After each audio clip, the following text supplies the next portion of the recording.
कि पूरी आईटी की 22 लोगों की टीम हमारे खिलाफ लगी है सिर्फ वीडियो वायरल की,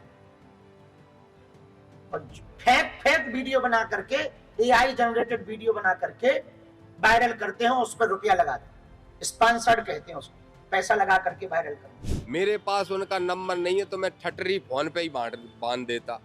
अब कोई संत ठटरी मारने की बात कर सकता है? ठटरी मारना मतलब किसी को मार के उसको जलाने का मतलब। तो खतरा तो हिंदू धर्म से, अगर हिंदू धर्म को है या सनातन को है, तो इन्हीं आडंबरियों से है, इन्हीं जातिवादी आतंकवादियों से है, हम लोगों से नहीं है। बागेश्वर धाम के प्रमुख पंडित धीरेन्द्र शास्त्री सनातन हिंदू एकता यात्रा निकालने जा रहे हैं। दिल्ली में इस यात्रा की शुरुआत होगी जो कि वृंदावन तक जाएगी।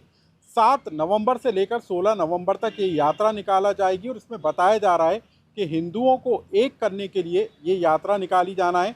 इससे पहले पंडित धीरेन्द्र शास्त्री भारत को हिंदू राष्ट्र बनाए जाने की पैरवी करते हुए नजर आ रहे हैं और अब जो है पंडित धीरेन्द्र शास्त्री ने कहा है कि लोगों को जगाने के लिए अब सिंहासन पर बैठकर नहीं बल्कि लोगों के बीच पहुंचकर उनको एकजुट करना होगा, सद्भाव फैलाना होगा और जो सनातनी हिंदू हैं उनको एक साथ लाना होगा। लेकिन इसी यात्रा को लेकर अब विरोध के सुर भी उठते हुए नजर आ रहे हैं, क्योंकि भीम आर्मी से लेकर जो ओबीसी दलित संगठन है उन्होंने इस यात्रा का विरोध शुरू कर दिया है। आखिर इस यात्रा का विरोध के पीछे की वजह क्या है, इस पर बातचीत करने के लिए दामोदर यादव जी हमारे साथ मौजूद हैं। सर, आप लोग विरोध कर रहे हैं जबकि धीरेन्द्र शास्त्री तो कह रहे हैं कि ये सनातन हिंदू एकता यात्रा है, यानी कि जो हिंदू हैं उनको एक करने के लिए यात्रा है।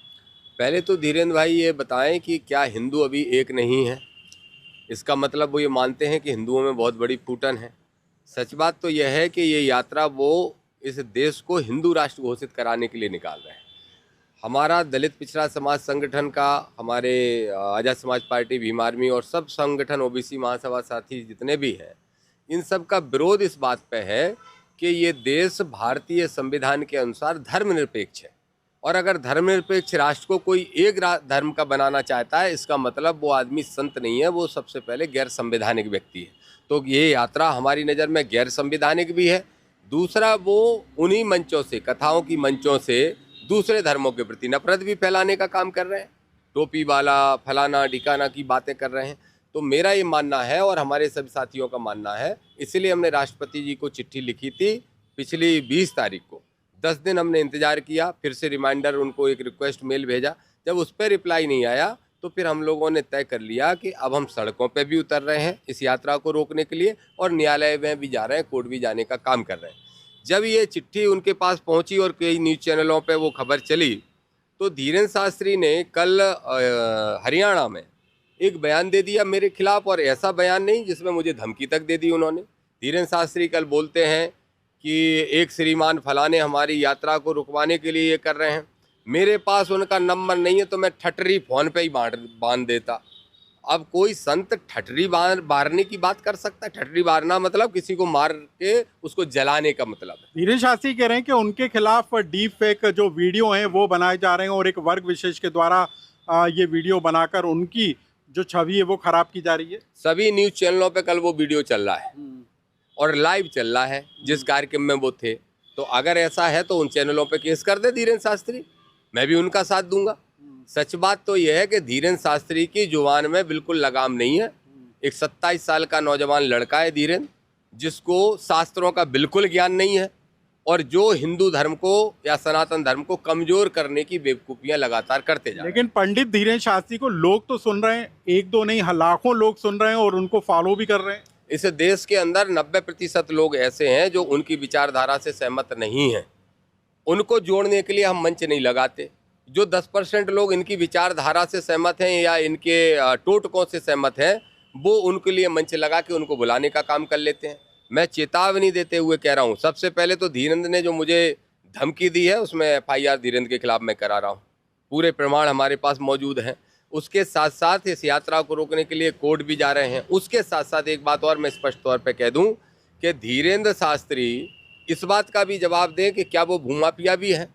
वो इसी यात्रा के समापन के बाद एक मंदिर का उद्घाटन करने जा रहे हैं जो 125 एकड़ में मंदिर बना है। वो ज़मीन जो है डबरा में, जो 125 एकड़ ज़मीन है, वो ज़मीन एक शुगर मिल के मालिक से दान पत्र के रूप में लिखवा ली गई। जबकि वो शुगर मिल के लिए सरकार ने लीज पे दी थी। तो लीज पे मिली हुई जमीन कोई किसी को ना बेच सकता है, कंपनी एक्ट के तहत किसी को दान भी नहीं दे सकता। तो मुझे बता दे क्या भूमि माफियागिरी चल रही है कि मंदिर बनाएंगे उसके आसपास कॉलोनी काटने का काम कर देंगे, ये दुकानें चलाने का काम कर रहे हैं। इसलिए हम धीरेन्द्र का विरोध कर रहे हैं और चेतावनी भरी बात कहना चाहते हैं कि धीरेन्द्र को सुधर जाना चाहिए। मेरे ही क्षेत्र का है, बुंदेलखंडी आदमी है, तो इसलिए बुंदेलखंडी में कह रहे धीरेन्द्र कह रहे तुम हमसे कि हम तुम्हारी ठठरी बांध देते, हम बांध दें तुम्हारी ठठरी तो कैसो लगे बेटा। हमसे बेटा कह रहे हैं ना, पहली चीज़ तो तुम हमसे 15 साल छोटे हो तो भाई साहब कहो, बेटा नहीं।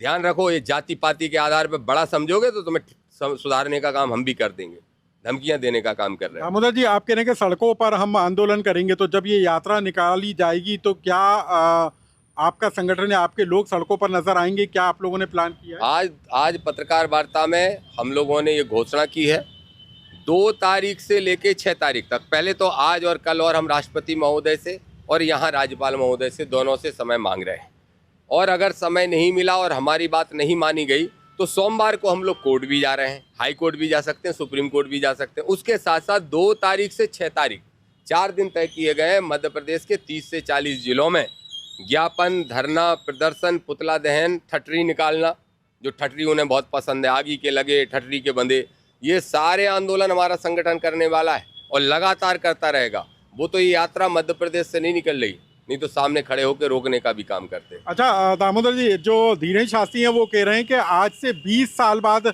जो है हिंदू जो सनातन धर्म है वो संकट में आ जाएगा और उसी को लेकर अभी से एकजुट करने की कोशिश है। तो आपको ये नज़र आता है कि क्या वाकई हिंदू खतरे में देश के अंदर, या 20 साल के बाद जिस तरह की आशंका धीरेन्द्र शास्त्री जता रहे हैं वो आशंका आपको नज़र आ रही है क्या? अनुराग जी, आप बहुत सजग और सीनियर पत्रकार हैं। मैं एक ही बात पूछना चाहता हूँ, हिंदू खतरे में 40 साल से तो मैं सुन रहा हूँ, कोई खतरा तो आज तक आया नहीं। लेकिन ये खतरे में आता भी तभी है जब अतिवादियों की और हिंदूवादियों की सरकार बनती है, तभी हिंदू खतरे में कैसे हो जाता है मुझे समझ में नहीं आता। केंद्र में सरकार, राज्य में सरकार उन्हीं की है जो हिंदू हिंदू गाय गाय करते रहते हैं, तभी गाय कटती हैं, तभी गाय रोड पे मरती हैं, तभी हिंदू को खतरा होने लगता है। ये देश में बहुसंख्यक हिंदू है, 80% हिंदू है। अब वो जरूर ये बात सच है कि ये जाति की जो घटनाएं हो रही हैं, जैसे कहीं कुशवाहा को पैर धोल के पीने के लिए मजबूर किया जा रहा है किसी बड़ी जाति का, कहीं जाटव को पेशाब जटाई जा रही है, कहीं यादव की चोटी काट ली जा रही है। इस कारण से जो ओबीसी है वो इन तथाकथित हिंदू, ये पाखंडी बाबाओं के कारण और इस जातिगत मानसिकता के कारण विचार कर रहा है कि हम हिंदू धर्म में रहें कि कोई और धर्म को स्वीकार कर लें।